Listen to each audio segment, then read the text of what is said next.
Welcome to my review of Earth Defense Force Iron Rain. If you're familiar with myself and my channel, you'll know that the EDF series is very near and dear to my heart. So when I heard they were making a brand new one with updated graphics and custom characters, I was a little suspicious. But were my fears justified, or is this going to be a new turning point for the series? I'd like to start off by addressing some common questions you might have about this game. Let's get started.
Alright, so now that the opening cutscene is over, let's get to some of those questions I was talking about. Price! The game is $59.99 USD or your regional equivalent. What system am I playing on?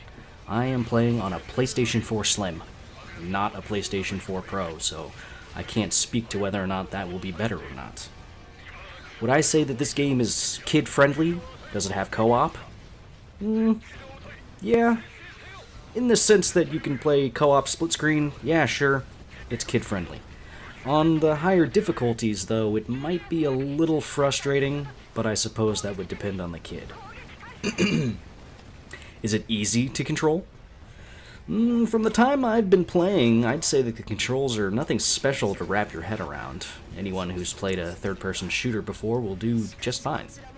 And considering we just saw the opening cutscene, is this story canon to the rest of the EDF series, or is it its own thing? As far as I can tell, this is a whole new story set in either a brand new universe or timeline. I know this time we're playing in the United States, but that probably doesn't have too much to do as far as timeline is concerned.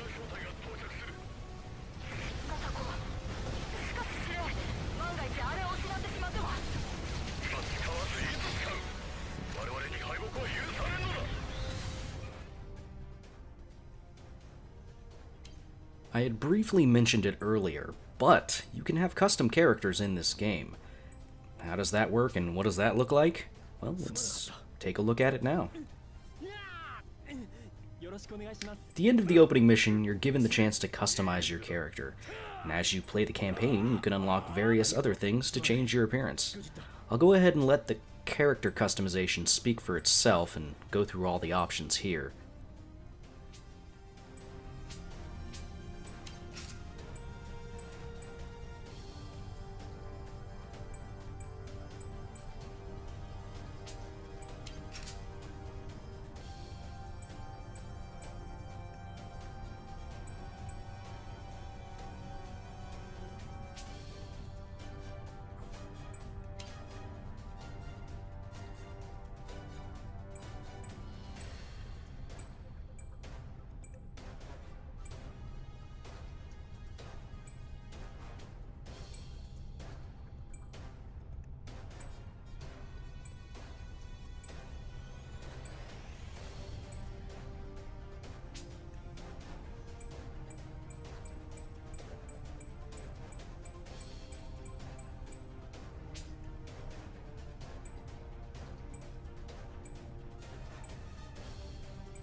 Changing your class is fairly straightforward.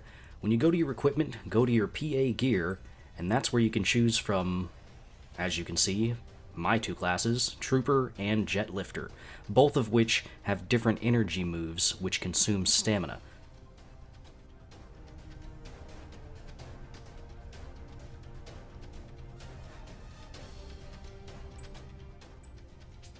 One big change from the previous games is how you actually get more HP for your soldier. In this version, you have to actually spend credits to up your maximum HP. This is now the customization for your PA gear.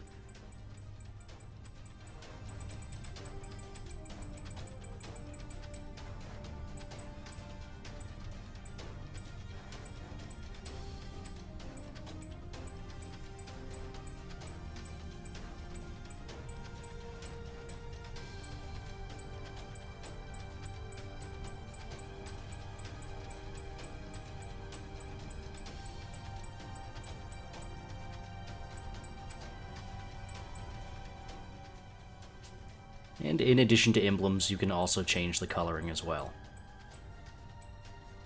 How do you get weapons? You don't get weapons like in the old games, not by picking up weapon boxes and then finding out what you get after the mission. No, in this you unlock weapons on your weapon list by completing levels in the campaign and then spending money in energy crystals. Money is gathered from finishing missions, and energy crystals are gathered from fallen enemies. They're either blue, red, or gold energy crystals, all of which are used to purchase either equipment or weapons.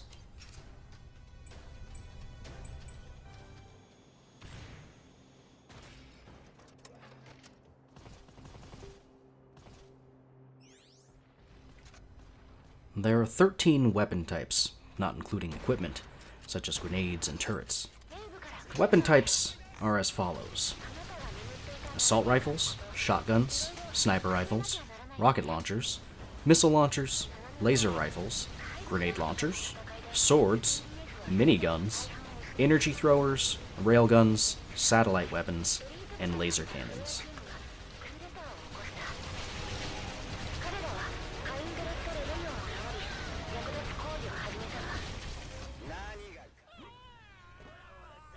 When you think of EDF, what do you think of? The weapons? Massive streams of energy, explosions blanketing a city, bringing it to ruin as you see your enemies driven before you.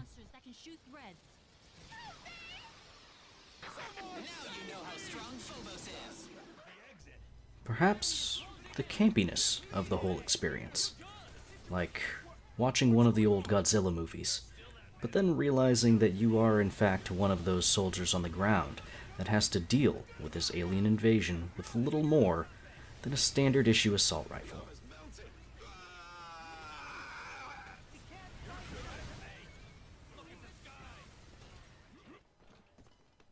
Those are all fine and good, but to me it's always been about the numbers, the horde, seeing a beach change from a beautiful sun-kissed vista to a writhing sea of angry red ants surging towards me and my men. The red ones! Monsters are coming out from the sand! Monsters are ambushing us! Monsters were hiding out in the sand waiting for us! Prepare for battle! Hurry! Are the tanks operational? This is Code 1, enemy located. This is Code 2, ready for battle. That's the shit right there. That makes you feel alive. Where was I? Oh, right. Enemy count. No, this game doesn't have nearly as many enemies to blast.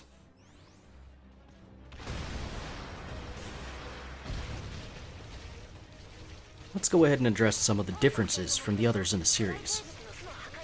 Now, this is a big question. The elephant in the room is, of course, the graphics. They're very different from the rest of the series, and personally, I don't really like the direction they took with this one.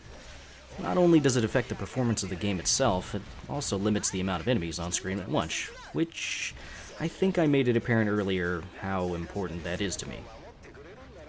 Controls are much more, and I hesitate to say the word complex, but for lack of a better term, I think I'll just stick with that. They've added in new mechanics, such as a stamina meter for all of the classes, which is used to fuel their special abilities.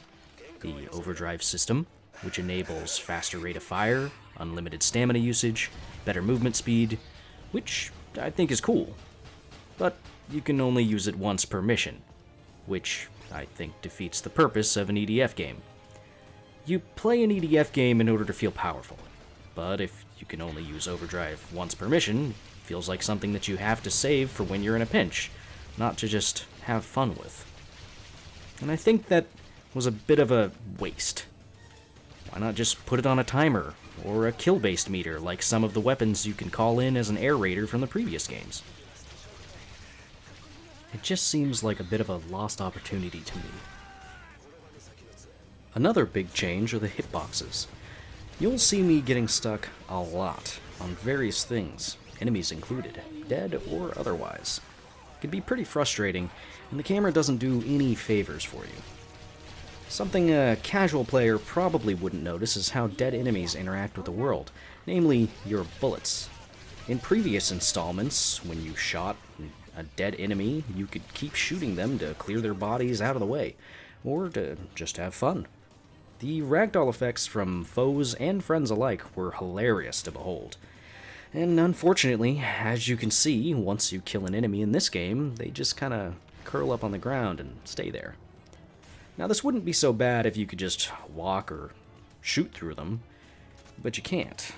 They just get in your way. Listen, if you don't believe me, just watch this clip from EDF 5 and you'll see. Incoming monsters!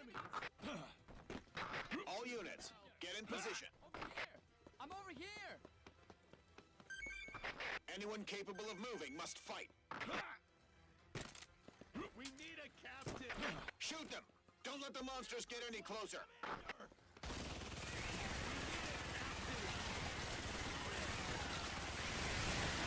This is Iota 1. Activation sequence has reached final phase.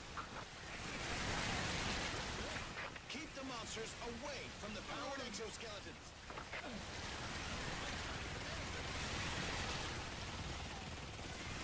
There are too many enemies. Evacuate the civilians. They should be all evacuated by now, but we can't be sure of that. We can't reach the corporal in charge of the escort. Incoming monsters! There are so many! Over here! I'm over here!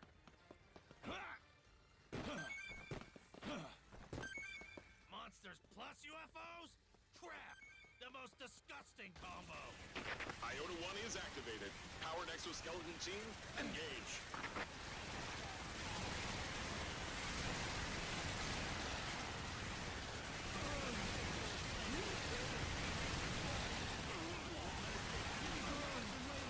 This is Yoda 2, ready to fight some monsters.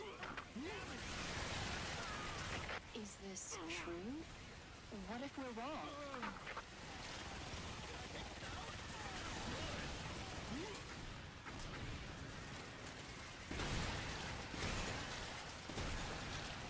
This is a special news flash. There have been accounts of UFO sightings everywhere across the globe. And this time, the UFOs aren't just moving flashes of light caught on camera. According to eyewitnesses, they saw flying objects made of metal. For now.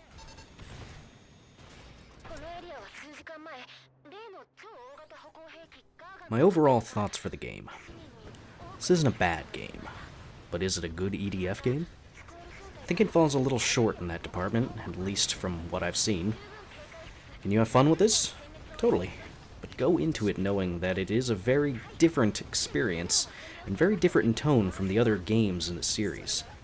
If you can, go into this with an open mind, and maybe wait for a sale or something. Would I recommend you pick this one up if you're a fan of the EDF series? Sure. If you can find it for a good price and can look past some of the faults, then I think you will enjoy this. If you're looking for EDF 6 though, I'd say that you can give this one a pass.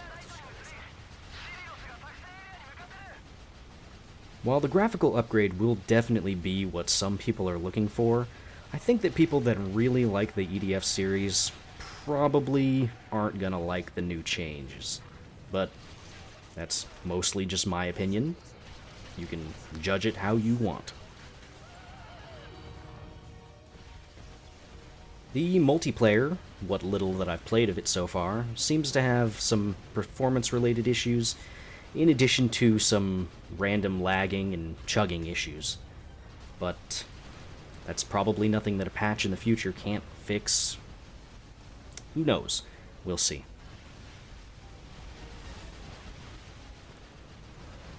In the end, do I think this game is good?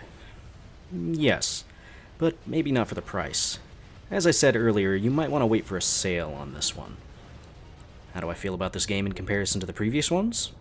Well, yes, I do not think that this game compares to the others in the series. I do have to say that this game is important in that it'll probably be a lot of people's first Earth Defense Force game, and if this is what it takes for more EDF games to be made, then I'm on board. And that'll do it for this review and some of my first impressions. I'll leave you with the rest of this multiplayer mission, and I will see you all next time.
きじゃないか。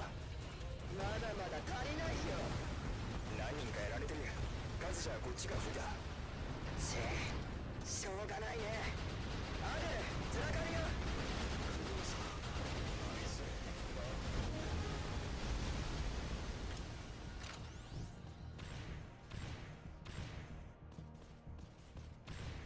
敵が逃げていくようだ。だいぶやられたわね。くそ、ハイエナめ。奴らも生きていくにはエナジージェムが必要なのだろう。一般市民には